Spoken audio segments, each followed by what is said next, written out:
don't have a society if we destroy the environment. Well said by Margaret Mead. Hello everyone. This is not just a warning. This is a wake-up call to each one of us. Pollution now has not just become an environmental issue. It's become a survival issue. From the polluted waters to the plastic ocean, our planet is suffering. And we are the cause.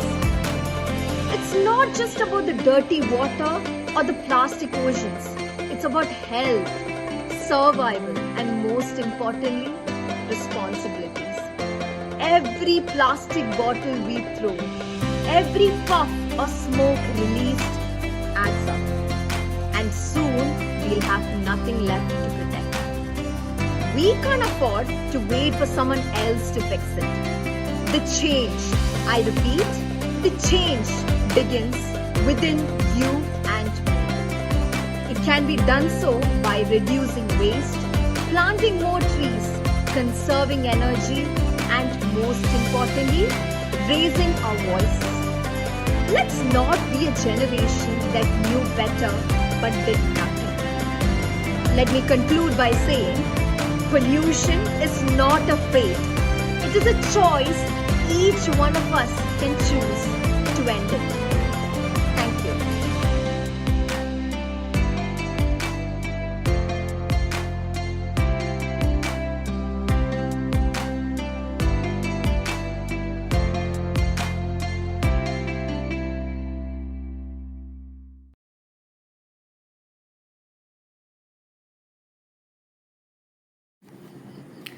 Let's imagine this for a moment. Every minute, 1 million plastic bottles are produced all around the world. And every year, 11 million metric tons of plastic waste end up in our water bodies. This chokes marine and aquatic life and disintegrates into microplastics, making their way into our food, the water we drink, and eventually the air we breathe. In short, we are eating and breathing plastics. But why is it important that we should be aware of this? Because this is not a curse of nature. It is a tragedy of our own consequences. And because it is a tragedy of our own consequences, we have the power and ability to reverse this if we act right now. Let June 5th not be a day that we simply mark on the calendar as World Environment Day, but let it be a day that we take the action to bring about certain changes to the world that we live in so that we make it more hospitable for our future generations to come. Now, why should we necessarily act on this?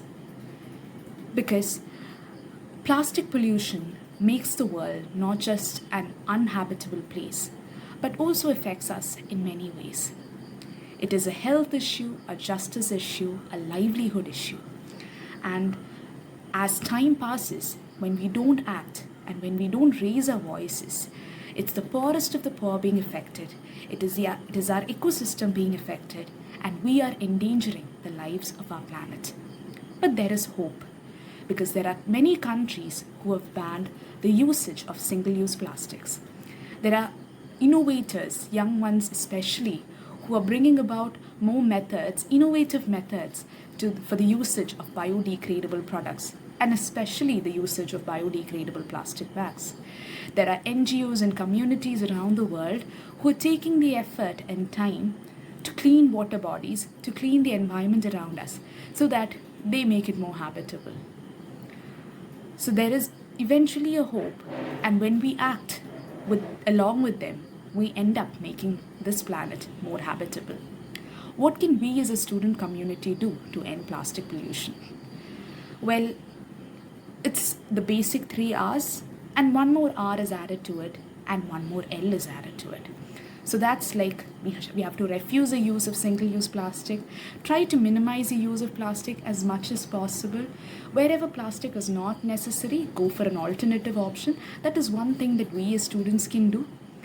Next is to reduce our plastic footprint on our environment. That is through the usage of rather than using plastic straws, you can go for paper straws. Rather than using plastic cups, you can go for paper cups. You can go for alternatives like that in order to reduce the usage of plastic, and try to reuse plastic as much as possible.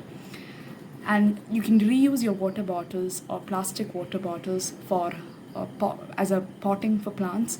You can reuse plastic plates for making something artistic, and in that way we reduce our plastic footprint on the environment.